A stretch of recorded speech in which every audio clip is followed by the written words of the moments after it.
Jesus Christ. It's been a trip though. Motherfuck. And it's just one of those things, Tom, where it's like, I need a drink. And this is 2020 sized. That is Knob Creek jug. That is a dude. What is the size of that? Is that a liter? I don't know. It's big. I don't want to. That's move a it big without. knob you got, buddy. It is. It's a huge knob. Look at the size of this Like, thing. God damn. Only time That anybody's knob is ever said intimidating. that to me in my entire life. It is 1.75 liters. This. God damn, dude. This jug That's of nearly Knob Creek. a 2-liter bottle of fucking whiskey. I'm gonna pour myself a whiskey. So here we go. Tom, I wish you could be back in the studio cheersing with me here, though. I That'd miss be good. the fucking studio. You don't have a drink, do you? I just have an iced tea like a sucker and a blender bottle like a jerk. Oh, that sucks. We'll set that right there Yeah, so people can lousy, still see it. Well, buddy, cheers. Back in the yeah. studio. Here's to 3 fucking MiFis and no Comcast. Cheers. Oh, it's good bourbon. It's an underrated bourbon. It's like an underrated bourbon. Like it's absolutely nothing in the world nothing wrong with it. It's a really good bourbon. It's smooth. It's got a little good flavor. sweet, It's but not in a little bad sweet. way. Yeah. Yeah. And Gary's hanging out. Put on the big screen, Ian, if you can. Gary is in Tom's chair. I put Gary in Tom's chair. Gary lost his legs in the transition. I got no legs. We were carrying him. We were carrying him out, and when I went to go home to put him together, I went to pull him out, and he literally fell off the top of his legs. He's like, oh no! And he just fucking fell the fuck down. So his legs are now over there somewhere with a fleshlight in them, and so now are we gonna have to get new Gary? I don't ever want to replace Gary. I want to hire a mannequin repairman to repair Gary. That's what I want. So we need a mannequin repairman in Chicago. That's what we need. God. Someone says, "Is there good bourbon?" Yeah, there's good bourbon. What does? God. There's plenty of good. Actually, bourbon could be the best whiskey on the planet. I love bourbon. I think it's terrific. Bourbon. I would say that bourbon is certainly better than most whiskeys. There's some scotches that I would say are easily as good as most, but most bourbons on average are better than scotches. Yeah, especially the stuff that Heath drinks. That fucking that fucking campfire booze. Like you just take a fucking big clump of earth and you throw it in a glass and you choke it down. When drinking with Heath, it is amazing. And don't get me wrong, I fully recognize that like whiskey breath is not powerfully positive breath. That is for fucking sure, right? But like, oh my goddamn God, when Heath is drinking that fucking campfire booze, you can smell him from across the room. Dude, man, it is unreal. And the stuff he drinks, there was something that I got a while back, and I remember taking one drink of it. It was a scotch, and I was like, I cannot fathom this. And I brought it to a place where a bunch of people like scotches, and we handed it around, and they were all thought, oh, this is terrible. And then I saw Heath ordering it at a fucking...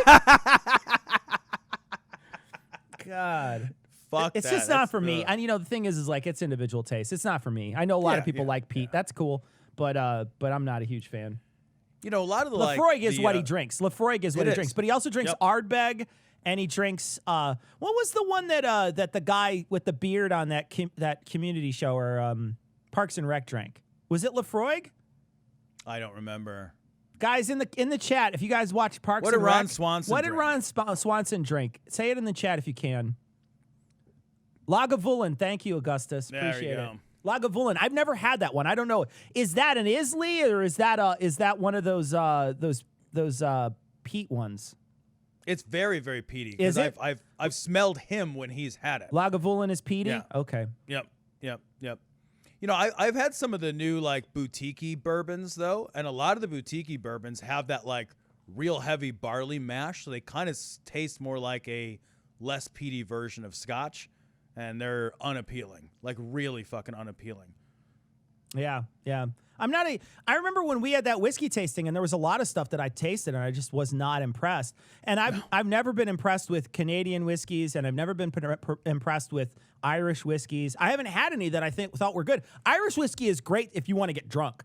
Because it doesn't taste like anything. No flavor. It doesn't. No flavor. You might as well just Yeah. do shots of vodka all night. It doesn't Yeah. taste like anything. Yeah. So Everyone's like, oh, it's so smooth. It's Jameson Black. it is. So It's smooth. absolutely like, smooth. It yeah, tastes like water anything. is smooth Yeah. too. Doesn't taste but like I'm anything. not. Yeah. If you don't want to drink it.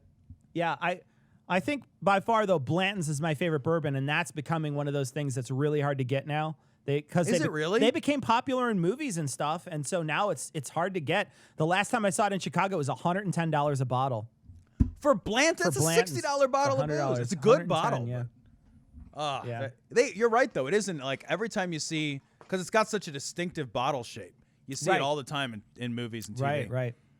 Yeah. So we wanted to cover a story tonight. Hopefully, we're going to try to do a talkie later. We had a problem earlier with the talkie. We tried to play. You know, maybe I should try to play that Lincoln Project thing again. Should I try to play it again and see what happens?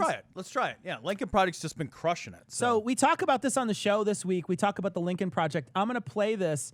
Guys, if it stops when we're playing it, then that means that we might have to not do talkies tonight because of just how things are working in the studio until we figure some things out. So let me put this on the big screen. We'll see what happens. Ian, we should have access to the big screen. We do? Okay, good. Someday soon, the time of Trump will pass. This circus of incompetence, corruption, and cruelty will end. When it does, the men and women in Trump's Republican Party will come to you, telling you they can repair the damage he's done. They'll beg you to forget their votes to exonerate Trump from his crimes, ask you to forgive their silence, their cowardice, and their betrayals as Trump wrecked this nation. Every time they had a choice between America and Trump, they chose Trump. Every time they were called to the service of this nation and their sacred oath, they chose Trump. Every time. Learn their names. Remember their actions.